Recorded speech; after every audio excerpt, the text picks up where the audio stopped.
नमस्कार दोस्तों, कैसे हो आप। उम्मीद करता हूँ अच्छे ही होंगे। आज मैं बताने वाला हूँ गौतम बुद्ध की एक ऐसी कहानी जिसे सुनकर आप ये जान पाएंगे कि कामयाब बनने के लिए अकेलेपन से गुजरना ही होगा।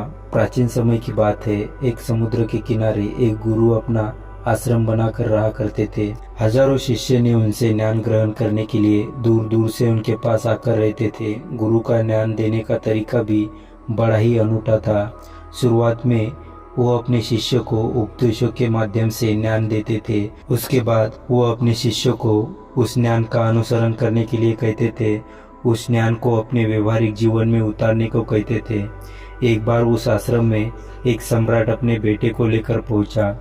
उस सम्राट ने उस गुरु से प्रार्थना की कि आप मेरे बेटे को अपने आश्रम में रहने दें और अपने तरीके से उसे ज्ञान दे। उसे इस आश्रम में बिल्कुल भी ऐसा नहीं लगना चाहिए कि वो किसी सम्राट का बेटा है। उसे बिल्कुल साधारण शिष्यों की तरह ज्ञान देने की कृपा करे। गुरु ने मुस्कुराते हुए कहा कि सम्राट ज्ञान इसी तरीके से लिया जा सकता है। अगर तुम अपने आप को दूसरों से बड़ा समझोगे तो तुम ज्ञान ग्रहण नहीं कर पाओगे। अगर तुम्हें ज्ञान ग्रहण करना है तो तुम्हें दूसरों की तरह अपने आप को साधारण समझना होगा। यही ज्ञान ग्रहण करने की सबसे पहली सीढ़ी होती है। तुम निश्चित रहो, आज से तुम्हारे बेटे की जिम्मेदारी मेरे कंधों पर रही।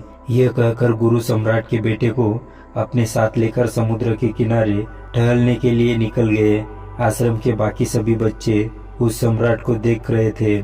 सम्राट अपने बेटे को अपने रथ पर बिठाकर लाया था, जिससे सभी बच्चे समझ गए थे कि यह लड़का सम्राट का बेटा है। इसी वजह से आश्रम के सभी बच्चे सम्राट के बेटे की तरफ आकर्षित हो गए थे। जब गुरु सम्राट के बेटे को लेकर समुद्र पर टहल रहे थे तो सम्राट का बेटा अचानक फूट फूट कर रोने लगा, क्योंकि अभी वो सिर्फ 12 वर्ष का था और 12 वर्ष की आयु में उसके पिता उसे अपने से दूर छोड़कर चले गए थे। ये सदमा वो बच्चा सहन नहीं कर पा रहा था। वो नहीं समझ पा रहा था कि उसके पिता उसकी भलाई के लिए उसे उस गुरु के पास छोड़कर गए हैं। उसे रोते हुए देखकर गुरु ने कहा कि बेटा, मैं तुम्हें चुप नहीं करूंगा। हो सकता है कि आज मैं तुम्हारे आंसू पोंछ दूं, लेकिन कल तुम फिर अपने आप को अकेला पाओगे। याद रखना, जीवन में इंसान अकेला ही आता है और अकेला ही जाता है। जितनी जल्दी जो इंसान इस बात को समझ लेता है वो उतनी जल्दी आत्मज्ञान के रास्ते पर निकल पड़ता है। गुरु ने अपनी बात आगे बढ़ाते हुए कहा कि जो इंसान अकेला रहना सीख लेता है वही खुद से प्यार कर पाता है, और जो खुद से प्यार करना जानता है वो किसी के भी जाने का अफसोस नहीं करता, क्योंकि वो खुद से ही प्यार करता है। धीरे धीरे तुम आश्रम के माहौल में ढल जाओगे। शुरुआत में तुम्हें समस्या आ सकती है, लेकिन कुछ दिनों के बाद तुम इसे आत्मसात कर लोगे। उसके बाद तुम्हें यही जगह बहुत अच्छी लगने लगेगी। यह जगह तुम्हें अपनी महल जैसी लगने लगेगी। संध्या हो चली थी। समुद्र के दूसरे छोर पर सूरज छिपने लगा था और अपनी लालिमा पूरे आसमान में बिखेर रहा था। बड़ा ही सुंदर दृश्य था और गुरु शिष्य को अपने साथ लेकर आश्रम के पास लौट आए। उस शिष्य को भी थोड़ी सांत्वना मिली, क्योंकि गुरु की आंखों में एक अभूतपूर्व शांति झलक रही थी। और जब हम किसी एकांतवासी गुरु की आंखों में वो शांति देख लेते हैं तो हमारे हृदय से भी सारा भार हट जाता है। मन एकदम निर्मल हो जाता है। जब सम्राट का बेटा रात्रि का भोजन करने के लिए भोजन कक्ष में पहुंचा तो आसपास के सभी शिष्य उसके पास आने लगे। उन सभी को पता था कि ये सम्राट का बेटा है और अगर हम इससे दोस्ती कर लेते हैं तो उससे हमारा बहुत फायदा होने वाला है। यही सोचकर आश्रम के ज्यादातर बच्चों ने उसे घेर लिया था। बस कुछ बच्चे जो अकेले रहने का महत्व समझते थे, जो दिखावे में विश्वास नहीं रखते थे, वो उस सम्राट के बेटे के पास जाने के बजाय अपना पूरा ध्यान खाने पर लगा रहे थे और एकांत में बैठकर अपना भोजन कर रहे थे। कुछ दिनों के बाद सम्राट के बेटे की आश्रम के ज्यादातर बच्चों के साथ दोस्ती हो गई। अब वो आश्रम में उन बच्चों के साथ घूमता, उन्हीं के साथ अपना ज्यादातर समय बिताता। आखिरकार सम्राट का बेटा था, सुख सुविधाओं में पला बड़ा था। आसपास बहुत से दास औरत आसिया होते थे। आसपास अपने मित्रों से घिरे होना वही दिनचर्या उसने इस आश्रम में भी अपना ली थी।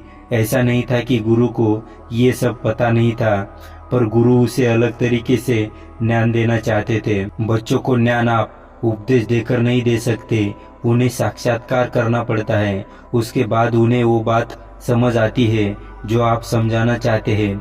गुरु को यह बात पता थी कि अगर मैं इसे बोलकर बताऊंगा तो ये कभी समझ नहीं पाएगा। मुझे ऐसे दिखाना पड़ेगा, इसे एहसास कराना पड़ेगा कि अकेले रहने से ही तुम अपनी शक्तियों को जान पाओगे।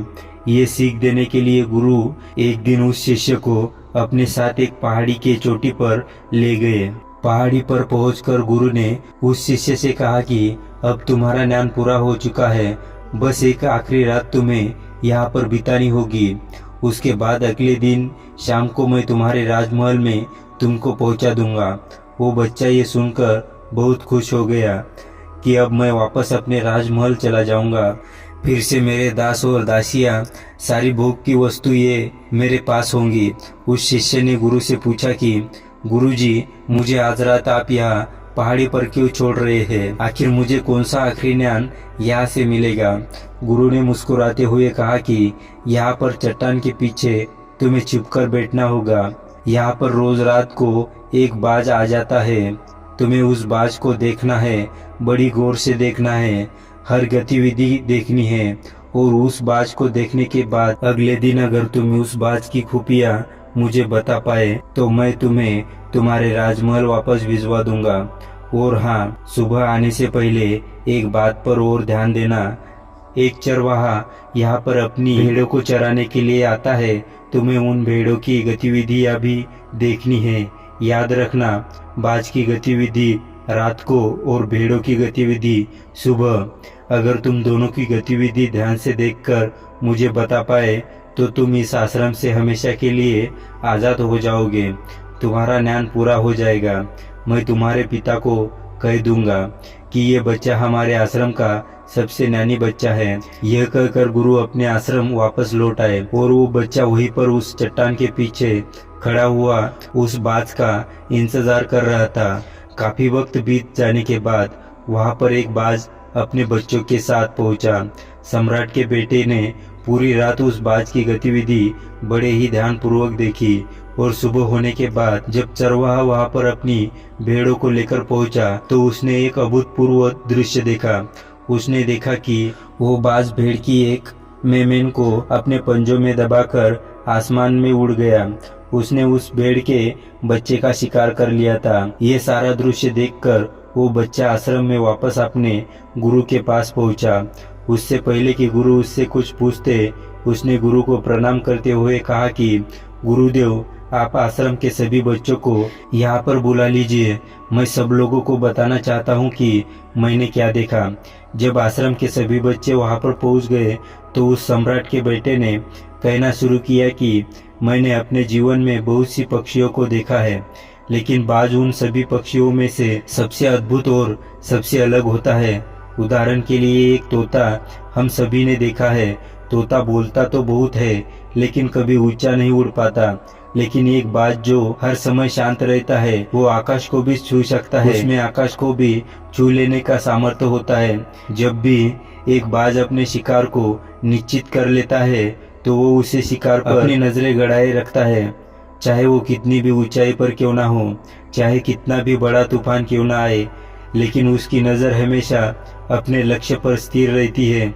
आज सुबह जिस बाज को मैंने देखा उसने हर भेड़ को अपना शिकार नहीं बनाया, बल्कि उस भेड़ के झुंड में उसने उस भेड़ के मेमने को अपना शिकार बनाया। उस बाज की तरह हमें भी अपना ध्यान अपने एक ही लक्ष्य पर स्थिर रखना चाहिए, चाहे कितना भी अड़चने क्यों ना आए। हमें अपना लक्ष्य स्पष्ट दिखाई देना चाहिए। 10-20 अलग अलग लक्ष्यों में अपनी ऊर्जा बर्बाद करने की बजाय हमें किसी एक लक्ष्य पर पूरी एकाग्रता के साथ ध्यान देना चाहिए।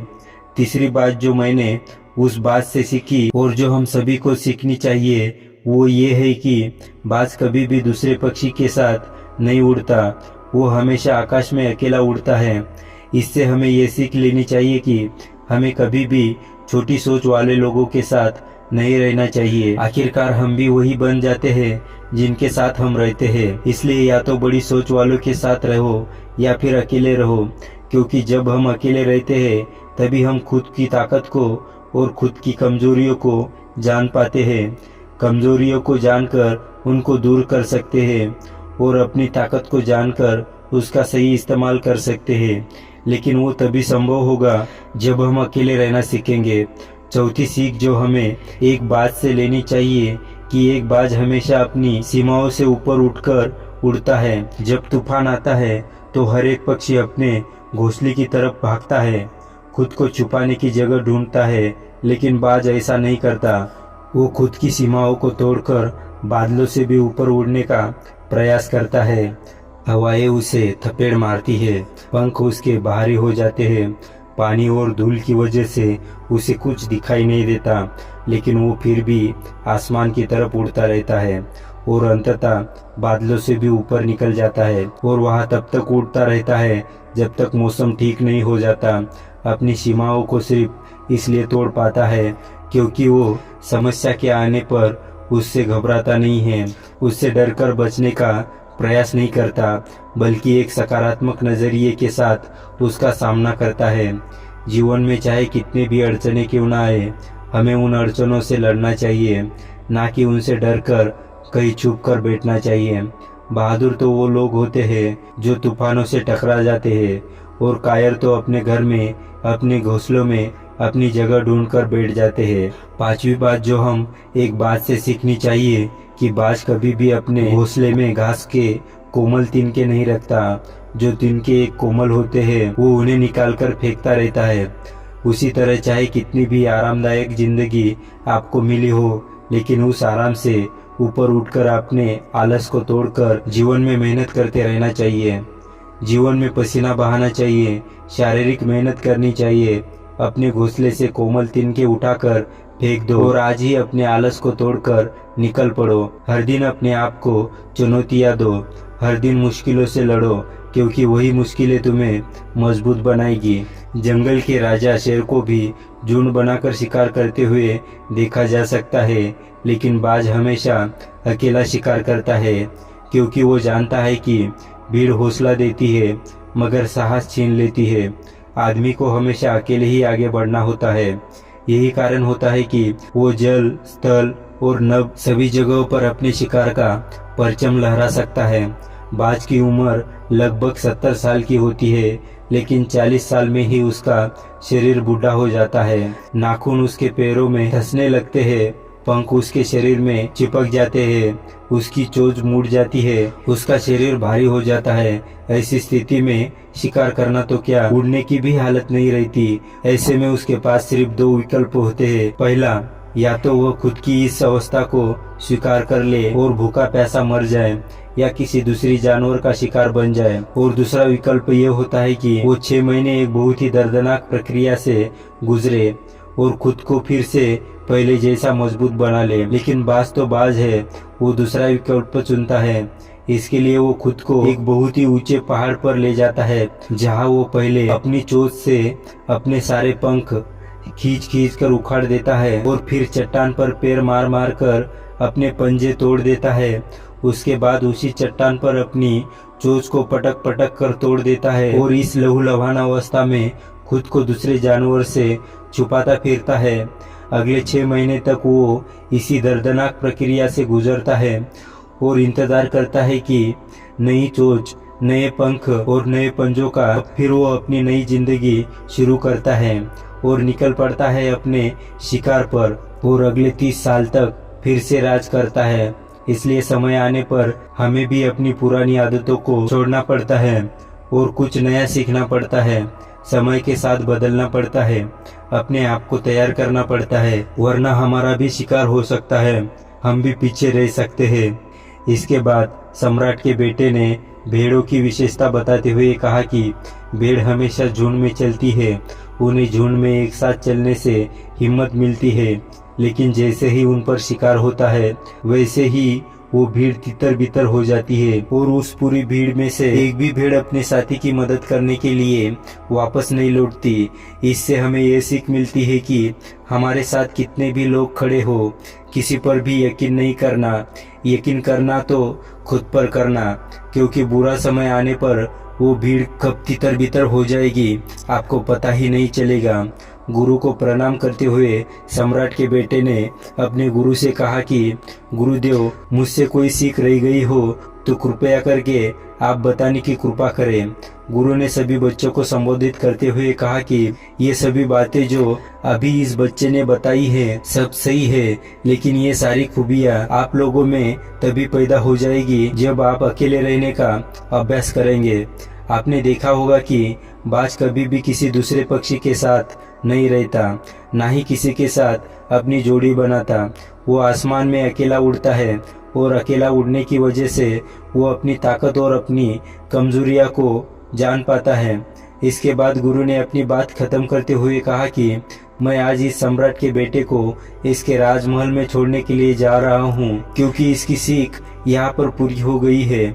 और ये कहकर गुरु उस सम्राट के बेटे का हाथ पकड़कर राजमहल की तरफ रवाना हो गए और बाकी के सभी बच्चे उन्हें पीछे से जाते हुए देख रहे थे। तो दोस्तों, उम्मीद करता हूँ कि आज की इस वीडियो से आपको कुछ नया सीखने को मिला होगा। वीडियो पसंद आए तो वीडियो को लाइक और चैनल को सब्सक्राइब ज़रूर करें। धन्यवाद।